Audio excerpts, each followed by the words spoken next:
Okay, तो आज हम देखने वाले हैं, क्या देखने वाले हैं हम? कंसेप्ट कौन सा देखना है? ऑब्जेक्ट क्लास इन जावा। देखो, ऑब्जेक्ट क्लास को माना जाता है parent class, parent class, parent class of all Java classes. जितने भी जावा में क्लासेस है उन सबका पेरेंट कौन है? जावा क्लासेस का पेरेंट कौन है? Object class. जितने भी हमारे पास, कितने भी, मैं कोई भी क्लास लिखूं, स्टूडेंट लिखूं, कोई भी लिखूं, उस क्लास का पेरेंट कौन होगा? ऑब्जेक्ट क्लास उसका पेरेंट होगा, राइट? अब देखो, मैंने लिया है object class is a parent class of all Java classes. Sir ये अवेलेबल कहाँ पे है ना? ये अवेलेबल तो होगा ना किसी पैकेज के अंदर या कहीं पे। ओके, अवेलेबल है जावा डॉट लैंग पैकेज के अंदर। कहाँ पे? जावा डॉट लैंग पैकेज के अंदर। मतलब जावा नाम का एक फोल्डर है, उसके अंदर लैंग नाम का फोल्डर है, उसके अंदर कौन सी क्लास अवेलेबल है? Object, right? हाँ जी। अब सपोज मैं कोई क्लास क्रिएट करता हूँ, सपोज मैंने लिखा क्लास ए। ओके, क्लास ए लिखा मैंने, यहाँ पे क्लास को क्लोज कर दिया, राइट? और यहाँ पे लिखा मैंने क्लास बी एक्सटेंड्स ए, राइट? अब मुझे एक चीज बताना, यहाँ पे मैंने क्लास को एक्सटेंड कर दिया किससे? ए से। अब इस क्लास का पेरेंट कौन है? बी क्लास का ए है। ए क्लास का पेरेंट कौन है? ए का पेरेंट नहीं है ना कोई। देखो, बी क्लास का पेरेंट कौन है? ए है, राइट? बी क्लास का पेरेंट कौन है? ए है। ए क्लास का पेरेंट कौन है? ऑब्जेक्ट। कौन है? ऑब्जेक्ट। समझ में आया आपको कि अगर किसी क्लास का कोई पेरेंट नहीं होता है तो उस क्लास का पेरेंट कौन है, राइट? यहाँ पे देखो, यहाँ पे हमने ए लिखा है तो ये इज द पेरेंट ऑफ, ये किसका पेरेंट है? बी का।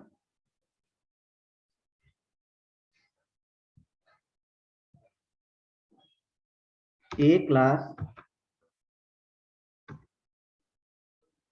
A class is the parent class of B class. B class का पेरेंट क्लास कौन है? A class. Okay sir, B किसका पेरेंट है? बी तो नहीं है ना किसका पेरेंट? नहीं है। बी किसका पेरेंट नहीं है? B is the child class of A class, right? B क्या है? चाइल्ड क्लास है, किसका है? ए क्लास का, राइट? क्योंकि इसके बाद में कोई सीक्वेंस ही नहीं है, तो ये क्या होगा? सर तो फिर इस कंसेप्ट को हम मल्टीपल इनहेरिटेंस क्यों कहते हैं? Multi level, right? तो ये भी एक क्वेश्चन आता है ना। ये सिंगल इनहेरिटेंस कहते हैं लेकिन ये तो मल्टी लेवल हो रहा है ना, राइट? ओके, यहाँ पे मैं लिखता हूँ B class is a child class of,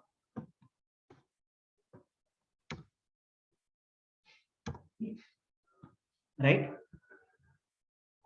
okay, अब यहाँ पे मुझे देखना है कि ये मल्टी लेवल इनहेरिटेंस क्यों नहीं है, क्योंकि यहाँ पे तो 3 लेयर है ना, सिंगल इनहेरिटेंस थोड़ी है।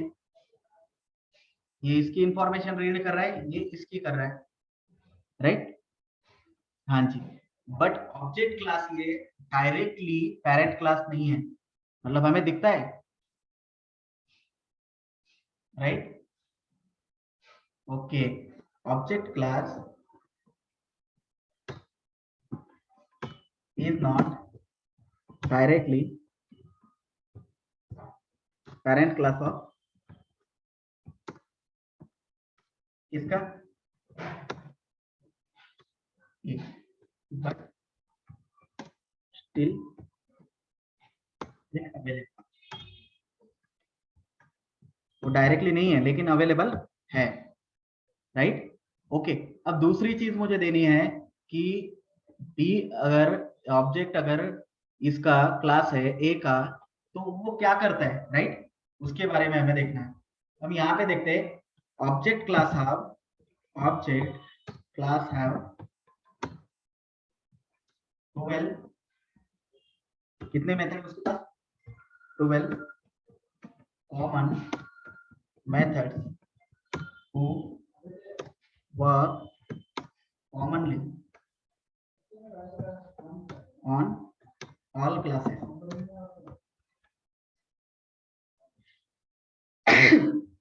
ऑल क्लासेस के ऊपर मतलब कोई भी क्लास होगा उसके ऊपर कॉमनली इनकी मेथड क्या करती है काम करती है किसकी ऑब्जेक्ट क्लास की अब ऑब्जेक्ट क्लास के पास 12 मेथड है right 12 common methods who work commonly on all classes right जैसे कि मतलब क्लास का नेम मुझे अगर प्रिंट करना है मुझे ऑब्जेक्ट का कोई डेटा प्रिंट करना है तो उसके लिए right but one method is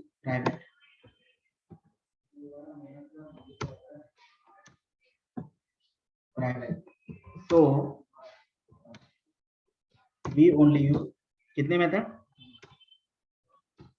11 method क्योंकि अगर वो प्राइवेट होगी तो वो लिमिटेड कहां तक होगी विद इन क्लास तक विद इन क्लास तक ही मेथड लिमिटेड होगी तो हम 11 मेथड को ही यूज कर सकते हैं मैं यहाँ पे 11 मेथड प्रिंट करता हूँ राइट मैं यहाँ पे 11 मेथड लाता हूँ पहली मेथड या इनके सिंटैक्स देखता हूँ वो मेथड कैसे है राइट तो हम यहाँ पे 11 मेथड देखते हैं कि वो मेथड कौन कौन सी है क्लोन वगैरह सब मेथड इनके पास अवेलेबल है पहली मेथड देखते हैं गेट क्लास पहले मेथड हमें कौन सी देखनी गेट क्लास मेथड देखनी है अब गेट क्लास मेथड क्या करती है ये क्या प्रिंट कर रहे हैं मैम यहाँ पे is use to print class name class का नेम प्रिंट करने के लिए मतलब अगर मैंने कोई ऑब्जेक्ट क्रिएट किया है तो उस ऑब्जेक्ट का मुझे क्या प्रिंट करना है राइट अगर मैं यहाँ पे सपोज मैं इसका कलर चेंज करता हूँ राइट हाँ तो हम यहाँ पे देखते हैं सपोज अगर मैं कोई क्लास लिख रहा हूँ अब इस मेथड का यूज कैसे करना है सपोज मैंने क्लास लिया क्लास ए राइट ओके अब क्लास ये लेने के बाद मुझे मेन मेथड लेनी पड़ेगी मैंने लिया पब्लिक स्टैटिक वॉइड मेन और मैंने यहाँ पे लिया स्ट्रिंग एरे args ओके और यहाँ पे मैं दे रहा हूँ system dot out dot print LN okay अब मैं यहाँ पे दे रहा हूँ प्रिंट एलन में सपोज मुझे प्रिंट करना है सपोज कुछ भी मैं प्रिंट कर लूँ हेलो समथिंग ताकि हमें पता चले कि वो प्रिंट कर रहा है अब मुझे क्या करना है ए क्लास का यहाँ पे ऑब्जेक्ट बनाना है ए डॉट सपोज मैं लेता हूँ a equal to a1 sorry a1 equal to new a right अब इस मेथड का यूज कैसे करना है मुझे same system dot print LN से प्रिंट करना है जैसे मैं यहाँ पे गया और यहाँ पे मैंने क्या करना है a1 डॉट गेट क्लास कौन सी मेथड लगानी है मुझे a1 डॉट गेट क्लास देखो ये मेथड मैंने यहाँ पे लगा ली ये क्या कर देगी मेरा क्लास का नाम प्रिंट कर देगी मेरे पास कौन सा क्लास प्रिंट कर रहा हूँ राइट कौन सी मेथड वहां पे हम प्रिंट कर रहे हैं गेट क्लास अब देखो ये मेथड कैसी पब्लिक है फाइनल है और ये क्लास में अवेलेबल है क्लास नाम के क्लास में राइट और ये हमें ऑब्जेक्ट प्रोवाइड कर रहा है बराबर ओके गेट क्लास ये हमारा क्लास प्रिंट करेगी बराबर और उससे पहले भी हम कुछ चीजें देखते हैं कि जो मैंने पहले कहा था कि भाई object class is the parent class of all Java classes ये पॉसिबल है या नहीं है वो एग्जांपल भी मैं आपको बता देता हूँ कैसे होगा राइट अब देखो सपोज ए क्लास है ए क्लास का कोई पेरेंट क्लास है यहाँ पे नहीं जैसे ऑब्जेक्ट है लेकिन डायरेक्टली नहीं है ना नहीं है ना ओके अगर मुझे यूज करना है तो क्या मैं देख सकता हूँ चलो मैं आपको बता देता हूँ मैंने अगर यहाँ पे सपोज ए क्लास ली है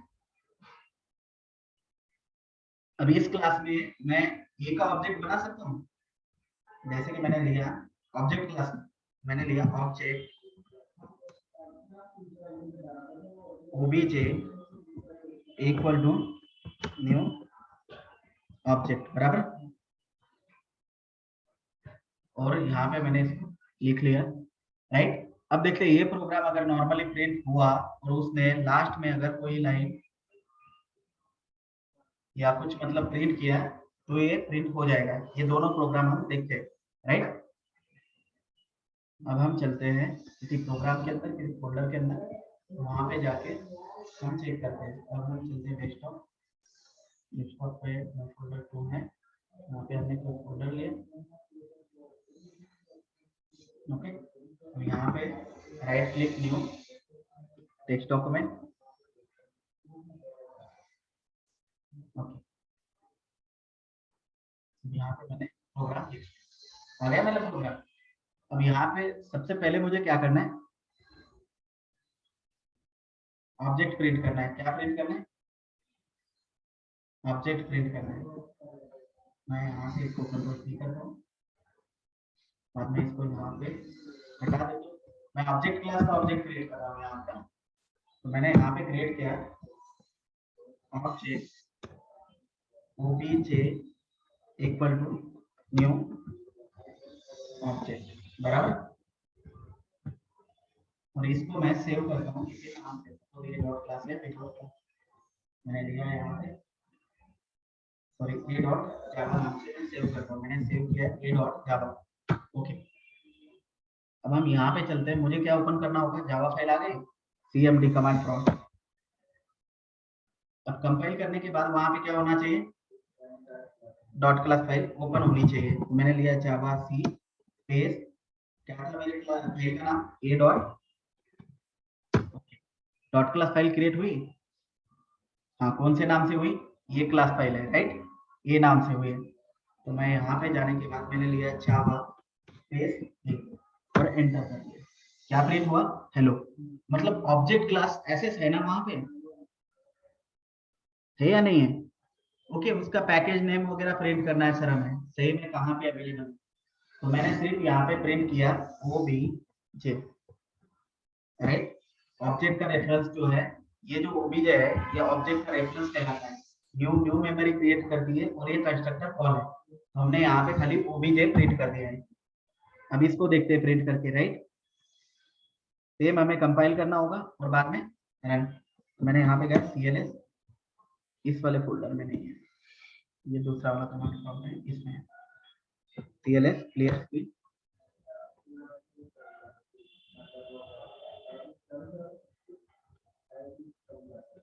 जावा सी, हर बार कंपाइलेशन करना जरूरी है, जावा, ओके, जावा ए। देखो कहाँ पे आ रहा है, Java dot lang object class available है, और उसने क्या करा हुआ है, उसका हेक्साडेसिमल कोड क्रिएट किया हुआ है ऑब्जेक्ट का, @ के बाद, कि ये एड्रेस पे ऑब्जेक्ट अवेलेबल है, बराबर। तो इससे तो प्रूव हो गया ना कि object class is parent class of all Java classes, right. अब मुझे दूसरी चीज देखनी थी sir, get class method, right. तो मैंने लिखा है यहाँ पे डॉट गेट क्लास।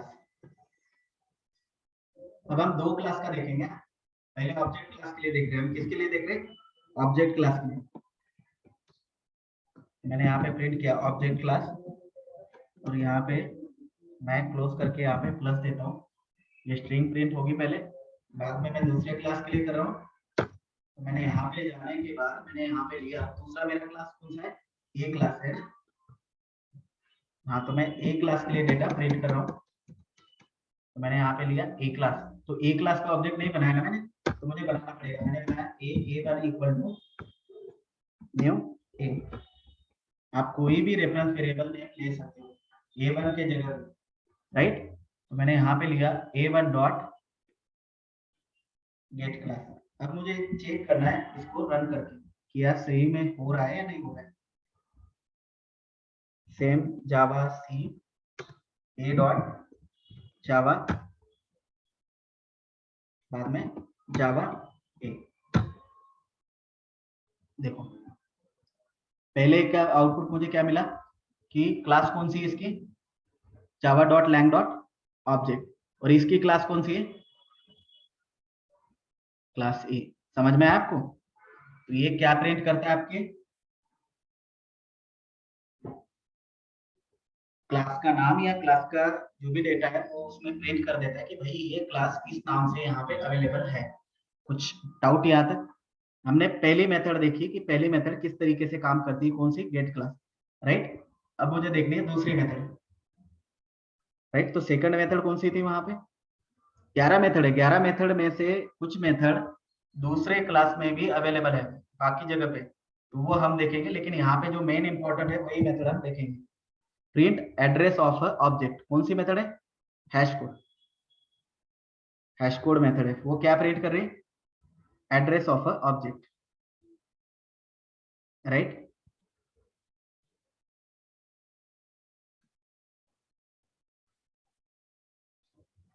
ये सेकंड मेथड है, ये क्या प्रिंट कर रही है, एड्रेस कर रही है। ओके, मैं यहाँ पे आता हूँ, यहाँ पे हम प्रोग्राम लेके आते हैं, यहाँ पे देखते हैं सही में एड्रेस का काम किस तरीके से होता है। सपोज मैं यहाँ पे जा रहा हूँ, राइट, यहाँ पे अब मेरे पास दो ऑब्जेक्ट है ना, मैं इनको हटा देता हूँ, मैंने लिखा ओबीजे, डायरेक्टली प्रिंट कर रहा हूँ, और यहाँ पे भी मैं डायरेक्टली किसको प्रिंट कर रहा हूँ, A1 को, राइट। अगर मैं डायरेक्टली इनको प्रिंट कर रहा हूँ, डायरेक्टली वहां पे मैंने हैश कोड वगैरह कुछ नहीं लगा मैं, तो ये कैसे काम करेगा वो हमें देखना है, बराबर। CLS, अब मुझे देना है जावा C space A dot Java, Java space A। अब देखो ये क्या प्रिंट कर रहा है, कहाँ पे अवेलेबल है, देखो पैकेज नेम आता है पहले, उसके बाद में आता है क्लास नेम, राइट, और उसके बाद में आता है एट द रेट, और उसके बाद में आता है हेक्साडेसिमल में ऑब्जेक्ट का एड्रेस, राइट। तो ये प्रॉब्लम यहाँ पे आती है। सपोज अगर मैं डायरेक्टली प्रिंट करूँ तो पहले क्या हुआ, यहाँ पे देखते हैं, ये जो एड्रेस प्रिंट कर रहा है ये किस तरीके से प्रिंट कर रहा है, आउटपुट हमें किस तरीके से शो कर रहा है, कि पहले क्या कर रहा है, पैकेज नेम वगैरह दे रहे हैं ना, इसका आउटपुट देखते हैं।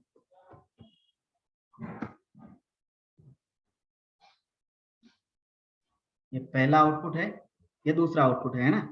अब मैं इस आउटपुट को नीचे डिस्क्राइब करता हूँ, देखते हैं क्या क्या कर रहे हैं। पहले इसमें इसने क्या प्रिंट करा है यहाँ पे,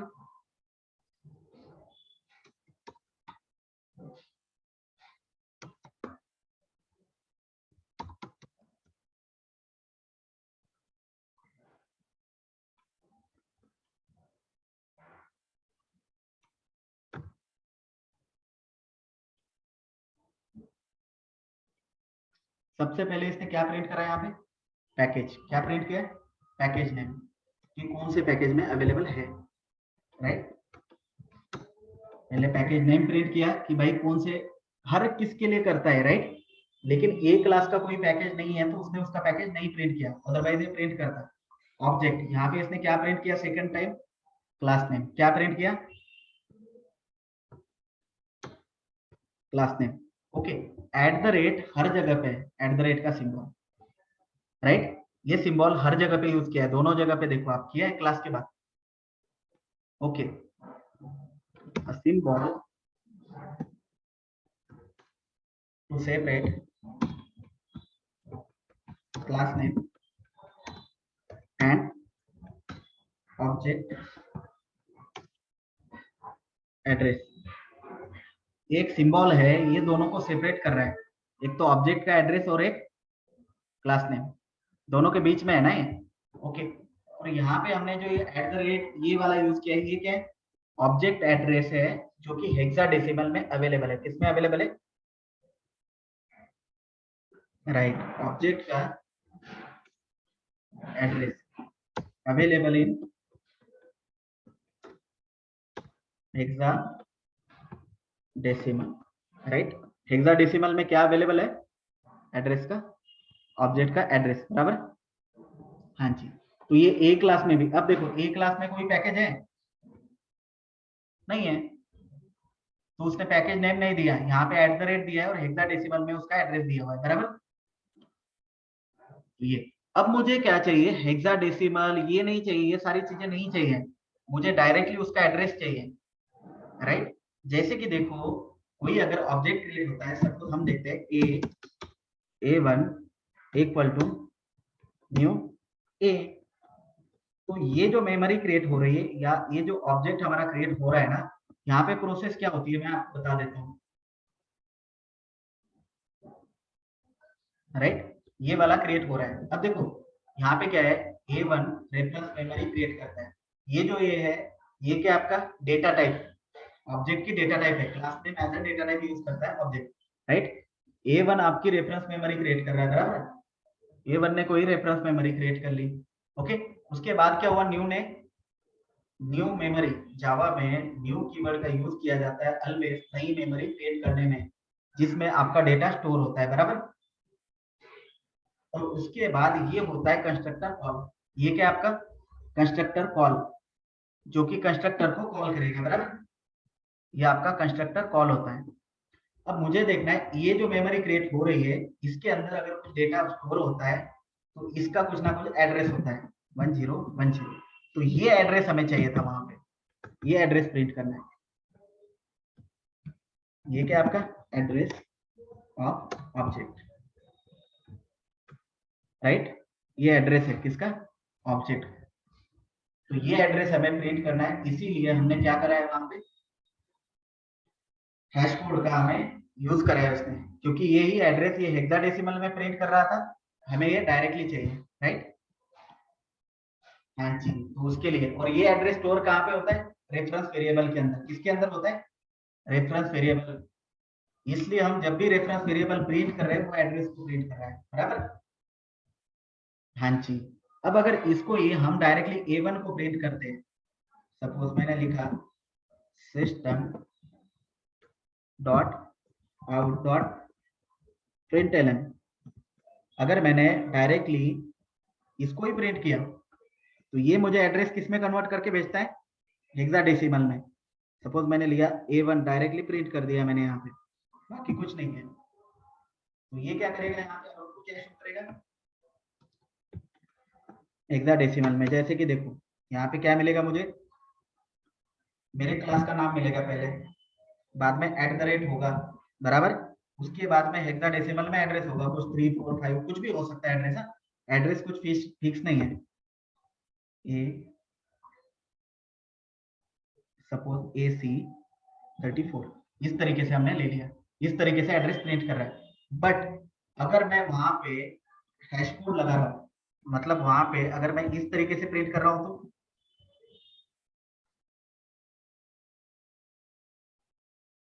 मैं अगर कर रहा हूँ A1 डॉट हैश कोड का C बड़ा है, हैश कोड, ये अगर प्रिंट किया तो मुझे एड्रेस कौन सा प्रिंट करेगा, 1010, राइट। तो यहाँ पे फर्क हो रहा है कि मैंने अगर ये प्रिंट किया तो मुझे ये वाला एड्रेस मिल रहा है। तो इसीलिए हम कौन सी मेथड का यूज करते हैं, हैश कोड, राइट। तो मैं वहां पे चलता हूँ और वहां पे हम प्रिंट करते हैं। मुझे वहां पे क्या लगाना है, A1 डॉट हैश कोड।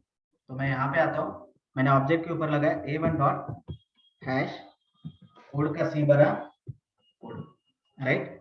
और सेम यही मैंने A1 के ऊपर भी लगाया। देखो हमने जो एड्रेस लिखा हुआ है उसमें इसमें थोड़ा चेंज हो सकता है, क्योंकि एड्रेस ऑलवेज फिक्स नहीं होता है,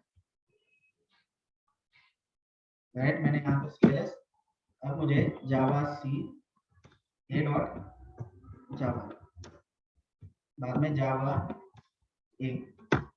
अब देखो मिल रहा है एड्रेस, मिल रहा है ना। तो आपको पता चला कि हैश कोड में और इसमें क्या फर्क है। नॉर्मली प्रिंट कर रहे हैं तो वो हेक्साडेसिमल में एड्रेस को कन्वर्ट करके प्रिंट करना था, अब वो कैसे कर रहा है,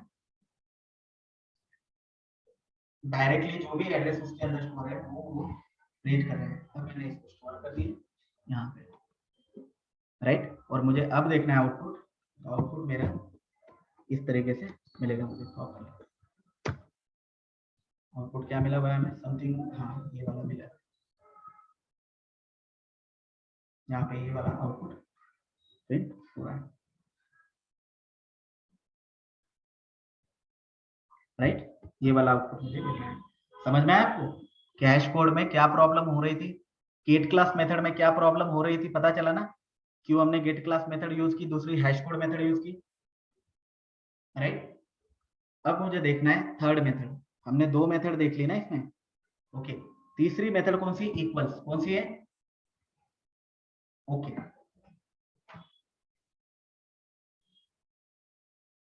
अभी इक्वल्स मेथड क्यों आई ये भी मैं आपको बता देता हूँ।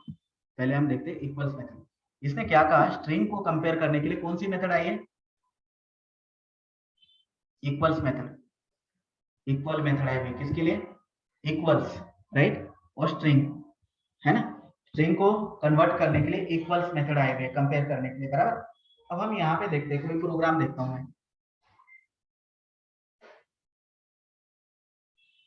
सपोज स्ट्रिंग में क्या प्रॉब्लम होती है कि मैं कोई स्ट्रिंग क्रिएट कर रहा हूँ।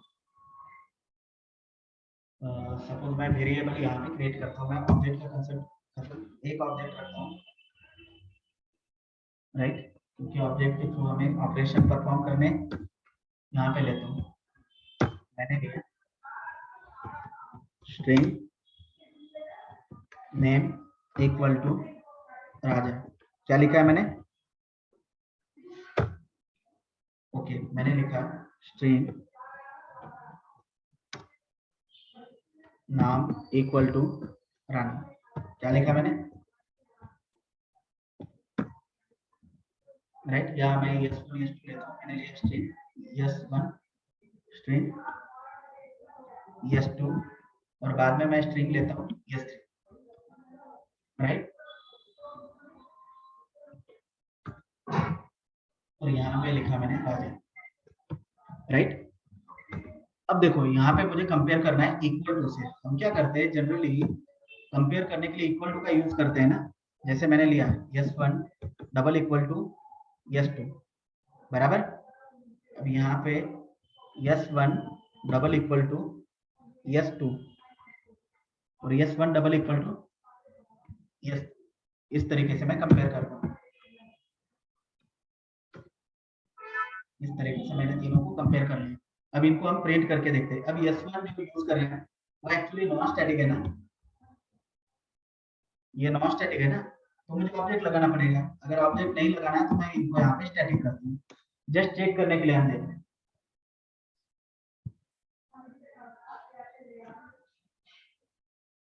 हाँ हाँ, यस1 इक्वल टू यस2, ये यस1 इक्वल टू यस2 यस3 दोनों ही होंगे ना कंपेयर, दो ही बार होगा ना। मैं यस2 इक्वल टू यस3 डाल सकता हूँ यहाँ पे, कोई दिक्कत नहीं। हाँ, कोई भी डाल दो, कोई दिक्कत नहीं, तो सेम ही हो रहा है। ये हमने डाल दिया, ओके। मैंने इनको लगाया स्टैटिक ताकि मुझे ऑब्जेक्ट की जरूरत ना पड़े, ओके। कुछ डाउट यहाँ तक, तो ये वाला ऑब्जेक्ट भी नहीं क्रिएट किया तो कोई दिक्कत नहीं, इसको भी हटा देते हैं। अब देखो मैंने इसको सेव किया, बाद में मैं वहां पे जाता हूँ। अब इसको मैं करता हूँ CLS Java C a dot Java Java. अब देखो ये क्या कह रहा है, फॉल्स फॉल्स, ट्रू दे दिया इसने यहाँ पे।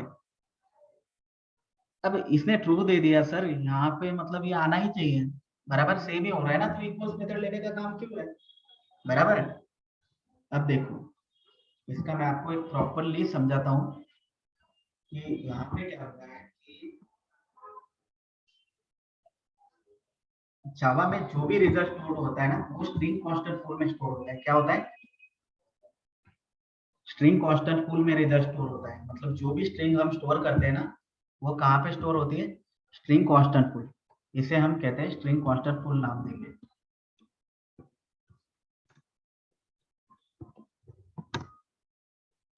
क्या होता है कि जावा जब भी स्ट्रिंग बनाता है तब ऑब्जेक्ट बनता है। क्या बनता है, ऑब्जेक्ट बनता है। अब उस केस में क्या होता है कि वो उसी ऑब्जेक्ट को असाइन करता है। सपोज यहाँ पे पहली बार आप राजा स्टोर करते हो ना, राजा क्रिएट कर रहे हो, तो ये अंदर जाके देखता है यहाँ पे कोई राजा अवेलेबल है, नहीं है ना। अंदर अंदर यहाँ पे कोई राजा अवेलेबल था, तो ये एक कैरेक्टर स्ट्रिंग बनाता है और इसके अंदर क्या स्टोर करता है, राजा। क्या स्टोर करता है, राजा, ओके। तो इसने क्या करा यहाँ पे राजा स्टोर करा, लिखा RAJA, RAJA, इस तरीके से ये डेटा लिखता है। और इस डेटा को ये क्या करता है, इस डेटा को सपोज हम इसमें लेते हैं ये वाली लाइन की सेपरेशन, ये एरे फॉर्मेट में स्टोर करता है इस डेटा को। ये सिमिलर टाइप का है ना, तो यहाँ पे एरे फॉर्मेट में स्टोर करेगा, बराबर। अब देखो इसको मेमोरी नाम देता है। जो सी लैंग्वेज कर रहा था ना, सेम जावा करता है, लेकिन क्या है, जावा का दिखता नहीं है क्योंकि अंदर हो रही ना प्रोसेस 0 1 2 और कैरेक्टर 3, इस तरीके से हुआ है यहाँ पे। अब क्या होता है, 0 1 2 3 आ गया यहाँ पे। अब मेन चीज ये है कि सर ये 0 1 2 3 आ गया, ओके, अब दूसरी बार इसको क्या स्टोर करना है, रानी, तो फिर यहाँ आ गया। और इसका कुछ ना कुछ एड्रेस होता है, जैसे हर ऑब्जेक्ट का एड्रेस होता है ना, तो इसका एड्रेस होता है, सपोज इसका एड्रेस है 1 0 1 0, उसमें इसका कलर चेंज करता हूँ 1 0 1 0। अब ये दूसरी बार आ रहा है दूसरी स्ट्रिंग स्टोर करने के लिए। दूसरी स्ट्रिंग कौन सी स्टोर करनी है इसको, रानी, रानी, तो यहाँ पे आए। अब रानी के लिए भी इसने क्या करा, सिंग सेम स्ट्रिंग एरे क्रिएट किया RANI नाम से। तो ये यहाँ पे आने के बाद इसने यहाँ पे स्टोर किया RANI, रानी, और ये भी सेम एड्रेस से स्टोर करता है 0 1 2 3, क्योंकि एरे है ना, तो 0 1 2 3 से ही स्टोर करेगा, राइट। तो यहाँ पे एड्रेस लोकेशन होता है 0 1 2 और 3, ओके। और इसका एड्रेस होता है मेमोरी एड्रेस 2020। जब हम यहाँ पे कंपेयर कर रहे थे पहले केस में, तो यहाँ पे क्या कंपेयर कर रहे हैं, 1 0 1 0 डबल इक्वल टू 2 0, बराबर। दूसरे केस में हम क्या कंपेयर कर रहे थे, 2 0 2 0 डबल इक्वल टू, राजा की स्ट्रिंग का एड्रेस क्या है 1 0 1 0। लास्ट में हम क्या कर रहे हैं 1 0 1 0 डबल इक्वल टू 2 0 2 1 0 1 0। तो ये प्रॉब्लम आई थी, समझ रहे हो। और S1 के अंदर इनका ही एड्रेस स्टोर है। S1 के अंदर जो है ना, S1 के अंदर क्या स्टोर है, S1 मतलब S1 के पास कौन सा एड्रेस है 1 0 1 0। जब S2 बन रहा है तो S2 के पास कौन सा एड्रेस है, S2 के पास है 2 0 2 0। S2 के पास एड्रेस अवेलेबल है 2 0 2 0। अब जब S3 बनता है ना, ये यहाँ पे आता है, यहाँ पे चेक करने के लिए, भाई कोई राजा अवेलेबल है तुम्हारे पास, वो कहता है यार, तो वो कहता है यार मेरा एड्रेस लेके जाना, भाई तू क्यों क्रिएट कर रहा है, राइट, क्यों मेहनत कर रहा है तू। तो S3 के पास कौन सा एड्रेस है,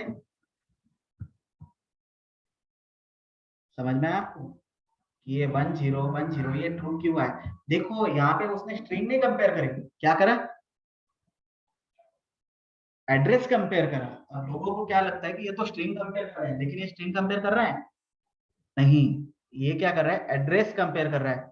तो ये हमें याद रखना चाहिए कि भाई ये तो एड्रेस कंपेयर कर रहा है, स्ट्रिंग नहीं। तो उस केस में हम क्या देखते हैं, अब उसका एड्रेस अलग से बनाते हैं, क्योंकि भाई हम भी होशियार वो है, तो हम कह रहे हैं कि भाई तुम सही में ऐसा करते हो। चलो अब क्या करते हैं, हम S3 का जो ऑब्जेक्ट है ना, शायद मैं इसको नीचे लेके आता हूँ, यहाँ पे देखते हैं,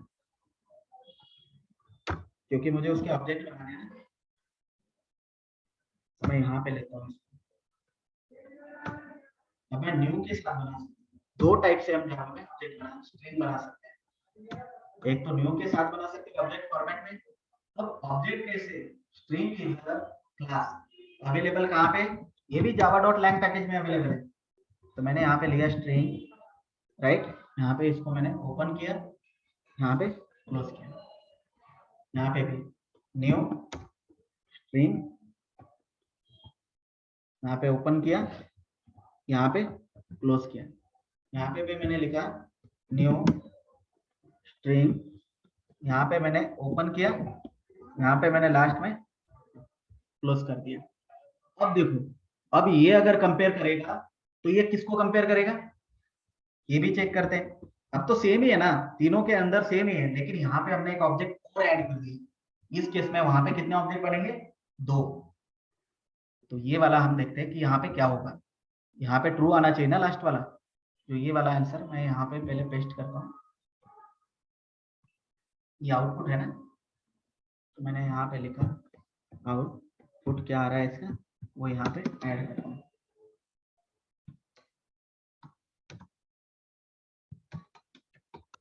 पता ही चल रहा है, लेकिन फिर भी हम यहाँ पे ऐड कर रहे हैं।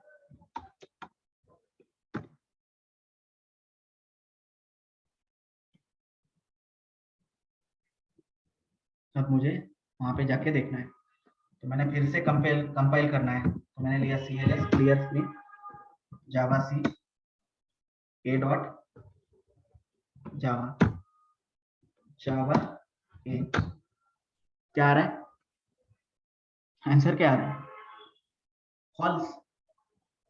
फॉल्स आ रहा है ना, फॉल्स आ रहा है। अब ये फॉल्स क्यों आ रहा है सर, तो ये मेन रीजन, ये एड्रेस कंपेयर कर रहा था, अंदर का डेटा नहीं, राइट, समझ में आया। तो ये एड्रेस कंपेयर कर रहा था ऑब्जेक्ट का, अंदर का डेटा नहीं। अब हमें अंदर का डेटा कंपेयर करना देखना है, बराबर। तो मैं इसकी लेंथ बढ़ा लेता हूँ इस पेज की, और हम यहाँ पे देखते हैं कि किस तरीके से काम करेंगे ये मेथड्स।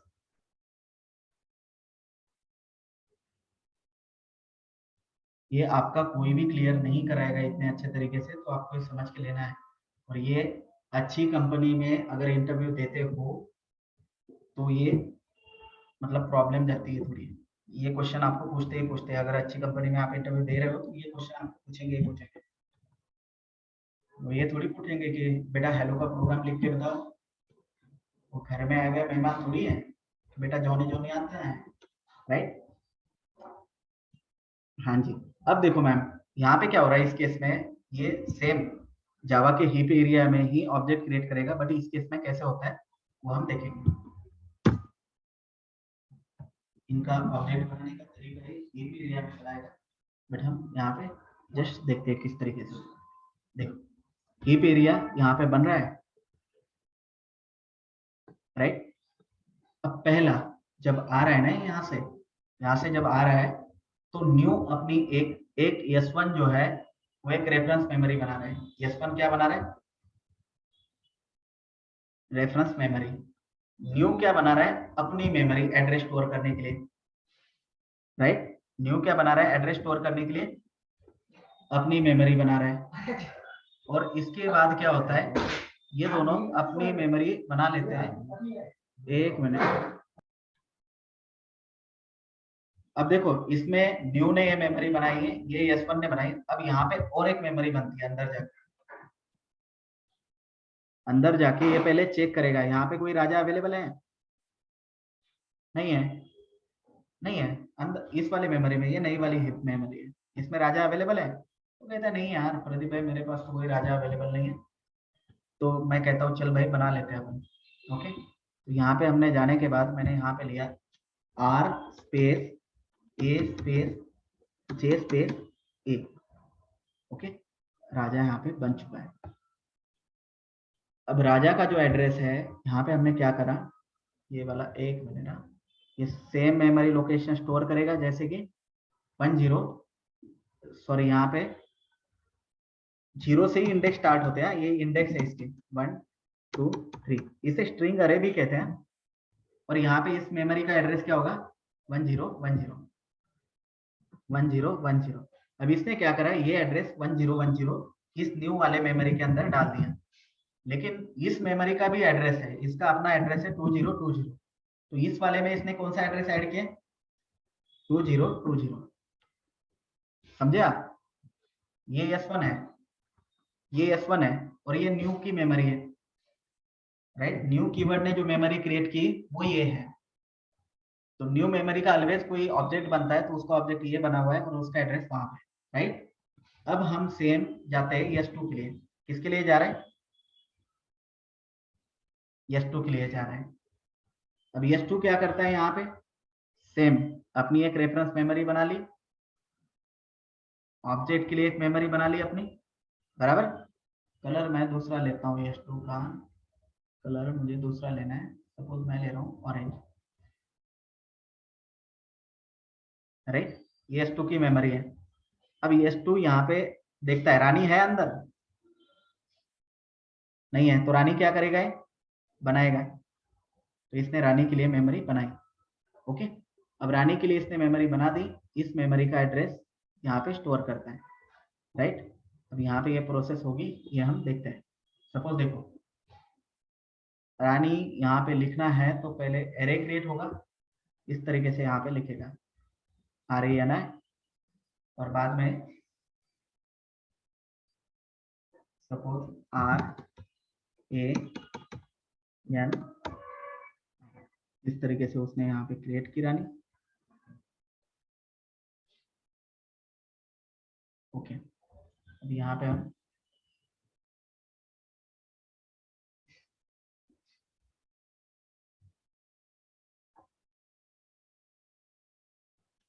यहाँ पे मैंने लिया 0 से इंडेक्सिंग स्टार्ट होती है, 0 1 2, ओके। अब देखो इसका एड्रेस होता है सपोज 2013030, तो इसने इसके अंदर कौन सा स्टोर किया, 3030, बराबर। इसका एड्रेस 3030 उसके अंदर स्टोर किया। अब 3030 का भी एड्रेस है 4040, तो इसने यहाँ पे क्या स्टोर किया S2 के अंदर, 4040। और ये इस मेमोरी का, इस ऑब्जेक्ट S2 के पास कौन सा एड्रेस है अभी, ये हमारा S2 है, ये हमारा क्या है S2। ऐसे ही अब S3 बनने जाता है। S3 क्या करता है, अपनी एक मेमोरी बना लेता है, अपनी रेफरेंस मेमोरी S3 की रहेगी। यहाँ पे मैं कलर चेंज करता हूँ, S3 की रहेगी रेफरेंस मेमोरी, बराबर। S3 की अपनी एक रेफरेंस मेमोरी है जो अपना एड्रेस होल्ड करके रखेगी। S3 अपनी एक न्यू की मेमोरी बनाता है, न्यू ऑब्जेक्ट बनाता है। अब S3 अंदर ढूंढने जाता है, भाई यहाँ पे राजा राजा अवेलेबल है कहीं पे, तो कहता है यार मेरा ही एड्रेस ले लेना, मैं तो हुई, राइट। तो देखो इसके अंदर जो उसने एड्रेस स्टोर किया वो कौन सा किया, 1010, बराबर, समझ में। अब S3 का एड्रेस कौन सा है, 5050, लेकिन S3 के अंदर कौन सा एड्रेस स्टोर हो रहा है, 5050, कौन सा एड्रेस स्टोर हो रहा है, 5050, समझ में आया आपको। हाँ तीनों ही डिफरेंट हो गए। अब यहाँ पे जो कंपेयर कर रहे हैं, हम क्या कंपेयर कर रहे हैं, देखो S1 को कंपेयर किससे कर रहे हैं, S1 के पास कौन सा एड्रेस है, 2020 डबल इक्वल टू 4040, तो ये फॉल्स आना था। उसके बाद 4040 5050, ओके। बाद में 102020 इक्वल टू 5050। अब देखो ये आंसर जाएगा आपका फॉल्स। क्या हो रहा है यहाँ पे, फॉल्स, क्योंकि मैच नहीं हो रहा है, राइट। और यहाँ पे क्या होगा आपका, ये भी सेकंड भी फॉल्स जा रहा है, और यहाँ पे थर्ड भी आपका फॉल्स जा रहा है, बराबर। ये तीनों यहाँ पे क्या हो रहे हैं, फॉल्स जा रहे हैं, राइट। तो इस तरीके से ये हुआ। अब देखो मेनली एक चीज है, double equal to operator always क्या कंपेयर कर रहे हैं, right. Double equal to operator always compare integer number और address of object, but not compare string, right. तो ये प्रॉब्लम सॉल्व करने के लिए कौन सी मेथड दी ऑब्जेक्ट क्लास ने, ऑब्जेक्ट क्लास की कौन सी मेथड है, इक्वल मेथड है। कौन सी इक्वल मेथड है? किसकी? ऑब्जेक्ट क्लास की। समझ में आया? अब हम क्या करेंगे, इक्वल मेथड के थ्रू कंपेयर करेंगे s1 डॉट इक्वल्स, ओके, यहाँ पे दे रहे हैं हम s2 बराबर है, ओके। अब सेम हमें ये मेथड यहाँ पे लगानी है, लेकिन क्यों लगानी है तो पता चला ना ऑब्जेक्ट क्लास ने क्यों दी, क्योंकि अदरवाइज हमारे माइंड में हमेशा डाउट रहता कि भाई ये इक्वल्स मेथड क्यों दी जब हमारे पास डबल इक्वल टू ऑपरेटर है तो, राइट। तो ये मैंने यहाँ पे सेव कर दी। अब मुझे इसको क्या करना है, सेम कंपाइल एंड cls, चलो कंपाइल करते हैं। अब देखो आ रहा है सही, समझ में आया ना? अब ये क्या कंपेयर कर रहा है, ऑब्जेक्ट को नहीं कंपेयर करेगा, ये किसको कंपेयर करेगा, स्ट्रिंग को, एड्रेस को नहीं, ये स्ट्रिंग को कंपेयर करेगा। ये किसको कंपेयर कर रहा है, स्ट्रिंग को कंपेयर करेगा। डबल इक्वल टू मेथड किसके लिए यूज किए, स्ट्रिंग को कंपेयर करने के लिए। तो ये हमेशा किसको कंपेयर करेगी, स्ट्रिंग को, राइट। अब वो कैसे स्ट्रिंग को कंपेयर करेगी वो भी हम देखते हैं, मैं आपको बता देता हूँ यहाँ पे। पहले इसका हम ये देखते हैं।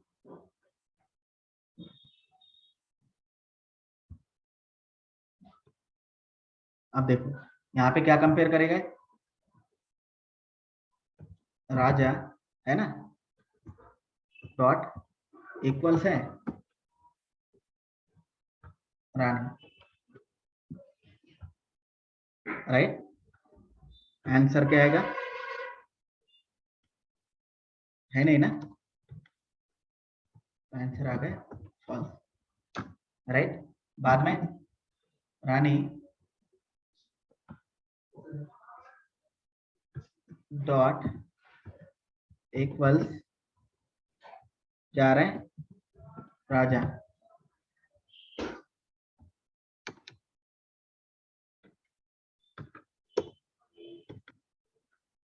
ओके। यहाँ पे मुझे क्या देना है, इक्वल्स ये आ रहा है, तो यहाँ पे मैं दे रहा हूँ ये आ रहा है फॉल्स, बराबर।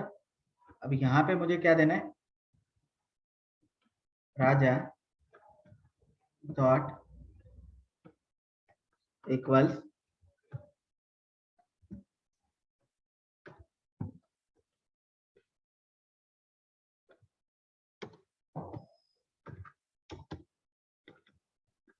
यहाँ पे अब क्या होगा,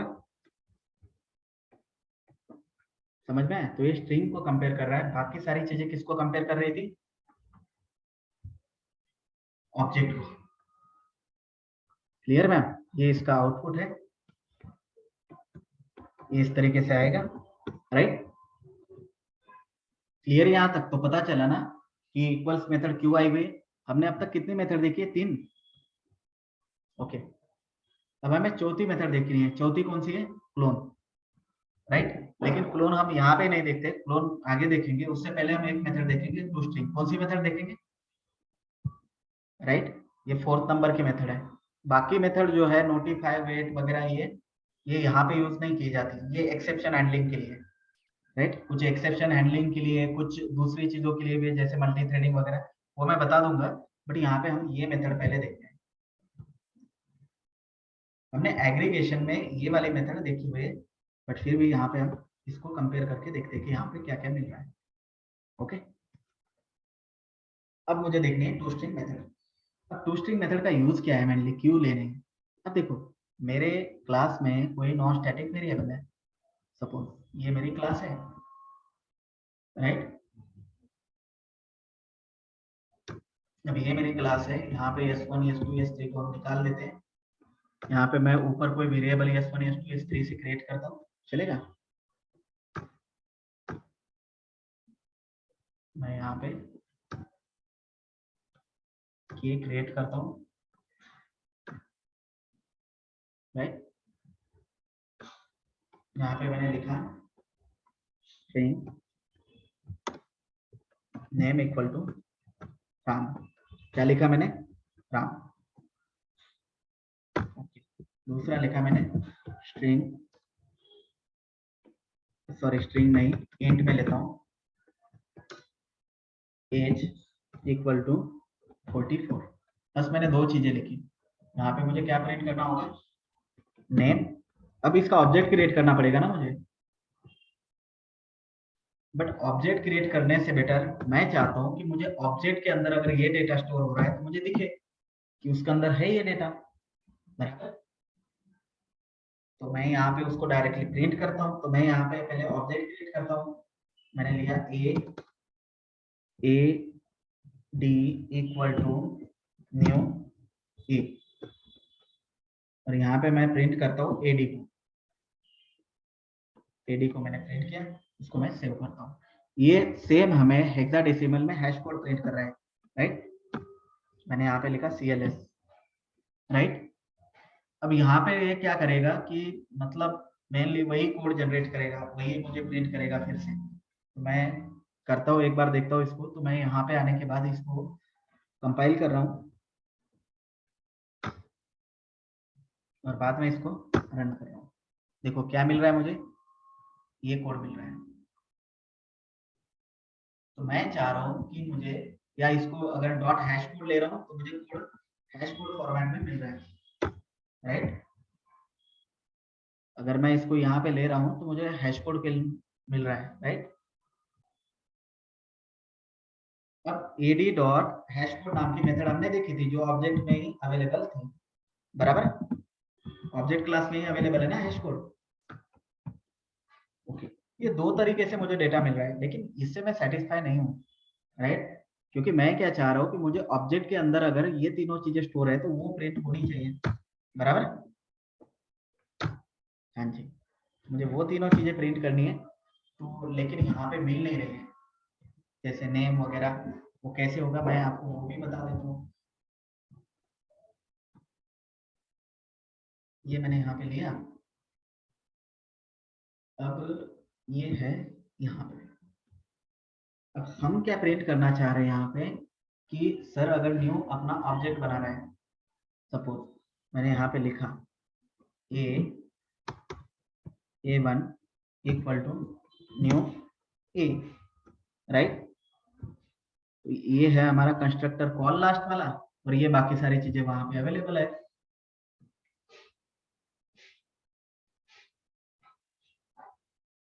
राइट।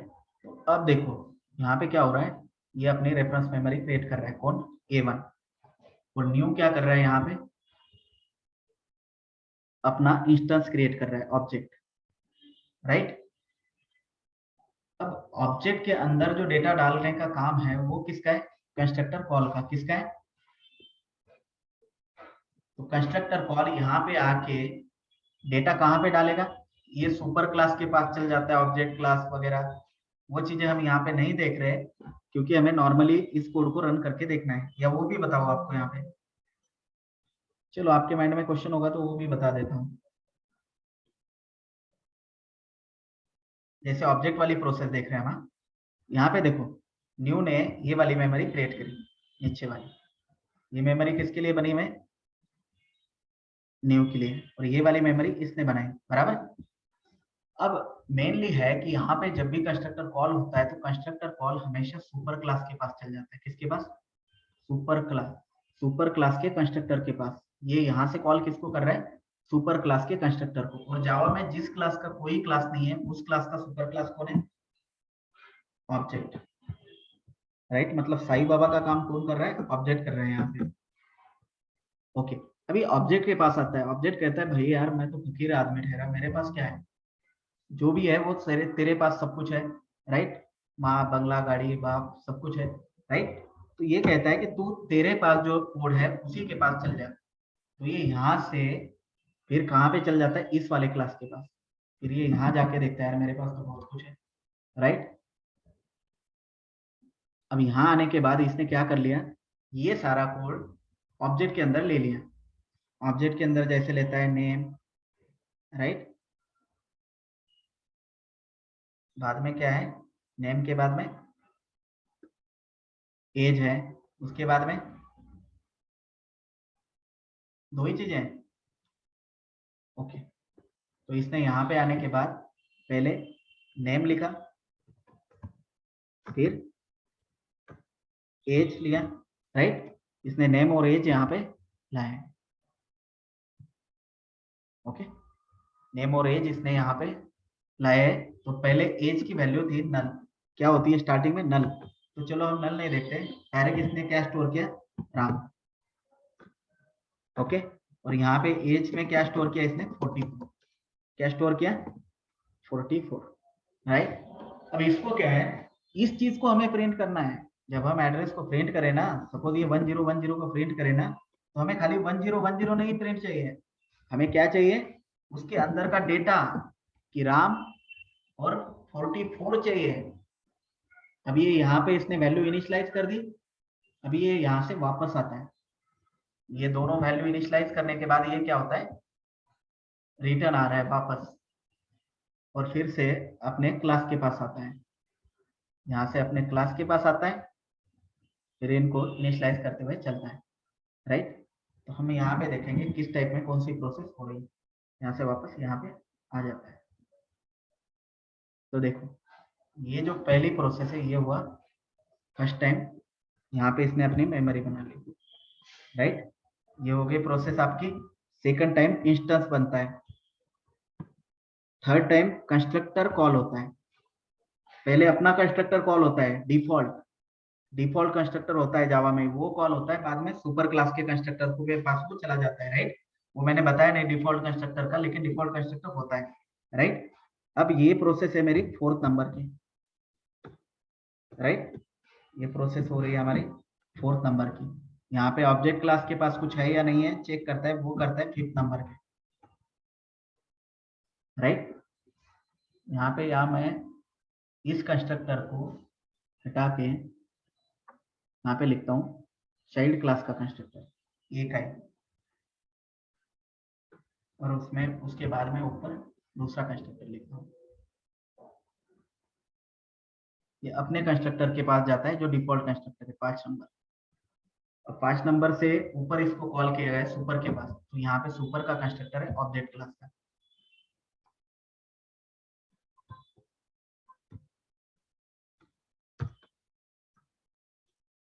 राइट, ये यहाँ से नीचे आता है, ऑब्जेक्ट क्लास के पास चल जाता है, बिकॉज यहाँ पे सुपर कीवर्ड यूज होता है,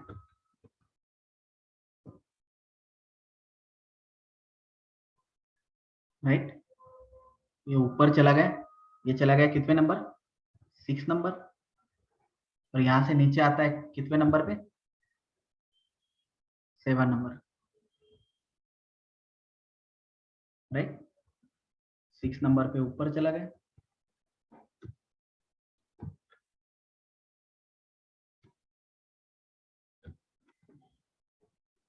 7 नंबर, 8 नंबर पे ये कहता है कि भाई तुम्हारे क्लास के पास जाके उसको इनिशियलाइज करो, 8 नंबर, और वापस आता है 9 नंबर, और यहाँ पे वापस आता है 10 नंबर पे, नीचे अपने क्लास के ऑब्जेक्ट के पास 10 नंबर पे, ओके। तो ये हमने प्रोसेस यहाँ पे देख ली किस तरीके से काम करता है, बट ये अंदर का डेटा प्रिंट नहीं कर रहा है, ये क्या कर रहा है, अंदर का डेटा प्रिंट कर रहा है वहां पे, तो प्रिंट नहीं कर रहा है, तो उस ऑब्जेक्ट के अंदर का देखो ये सारा डेटा A1 के अंदर अवेलेबल है ना, नेम और एज, तो हम चाहते हैं कि ये जो नेम और एज यहाँ पे है, ये मुझे क्या करना है, प्रिंट करना है, तो वो प्रिंट नहीं हो रहा है ना वहां पे, तो वो प्रिंट करने के लिए हमें क्या करना पड़ेगा, वहां पे टू स्ट्रिंग मेथड का यूज करना है। टू स्ट्रिंग मेथड अवेलेबल कहाँ पे,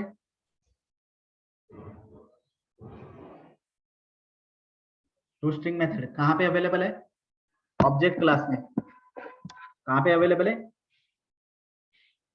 ऑब्जेक्ट क्लास में, बराबर, हाँ जी। हमें यहाँ पे देखना है टू स्ट्रिंग मेथड का यूज नहीं, ओके। तो टू स्ट्रिंग के लिए मुझे क्या करना पड़ेगा, टू स्ट्रिंग ऑलरेडी अवेलेबल है वहां पे, तो मैंने लिया पब्लिक, वहां पे हम चलते हैं हमारे कोड के ऊपर,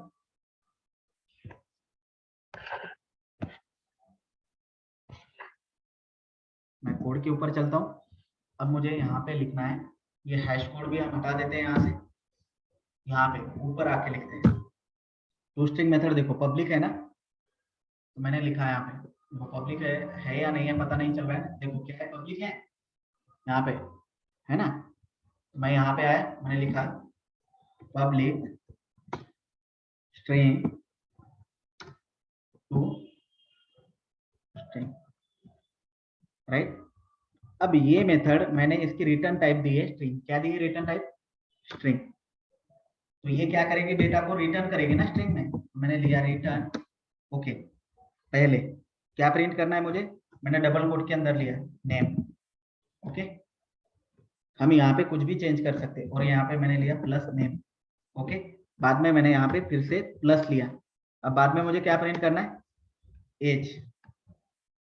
यहाँ पे मैंने क्लोज कर लिया, ओके। यहाँ पे मैंने एज प्रिंट कर दी, और इसके बाद में मैंने कॉमा लगा लिया, राइट। पहले नेम और बाद में नेम प्रिंट करेगा। यहाँ पे अगर मुझे कुछ ऐड करना है एक्स्ट्रा, मैं कर सकता हूँ। यहाँ पे भी एक्स्ट्रा कुछ ऐड करना है, मैं कर सकता हूँ। मैंने यहाँ पे कर लिया। अब देखो नॉर्मली मैं यहाँ पे एड्रेस ही प्रिंट कर रहा हूँ, तो ये मुझे उसके इंटरनल डेटा प्रिंट करेगी। अब मैं इसको कंपाइल और रन करके देखता हूँ, और हम देखते हैं सही में काम कर रही है नहीं कर रही, right. Java C A dot Java, okay. Java A देखो प्रिंट करा नहीं करा, कर दिया ना, राइट। तो ये मेन चीज है कि टू स्ट्रिंग मेथड क्यों यूज करते, पता चला आपको। यहाँ पे क्या एड्रेस प्रिंट कर रहा था ना, यहाँ पे क्या प्रिंट किया इसने, मेमोरी प्रिंट कर दी। मेमोरी के अंदर का डेटा प्रिंट कर लिया ऑब्जेक्ट के अंदर का, और वो मेन वही था, राइट। अब इसका आउटपुट मुझे क्या मिलेगा यहाँ पे, ये ऊपर वाले का आउटपुट है। मैं चलो इसको थोड़ा ऊपर ही लेता हूँ, इसको यहाँ से हटा देता हूँ, ये हटेगा नहीं यहाँ से। मैं इसको हटा देता हूँ ताकि प्रॉपरली यहाँ पे समझ में आ जाए।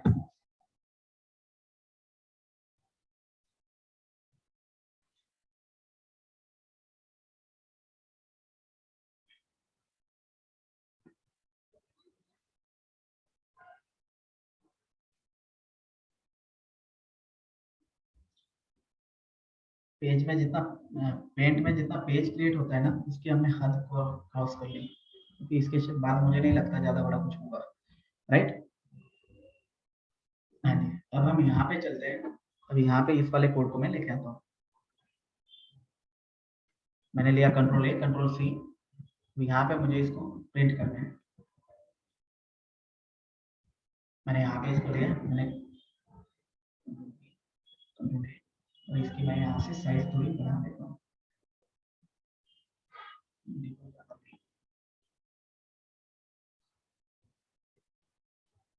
सही है, ओके। यहाँ गए यहाँ तक, ओके। इसका आउटपुट मुझे क्या मिलने वाला है,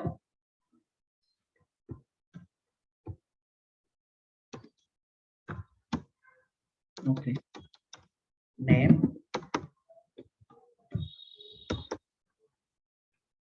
राम पेज एज 44, ये चीजें मुझे यहाँ पे मिली है इसका आउटपुट। और पहले का क्या मिला है मुझे,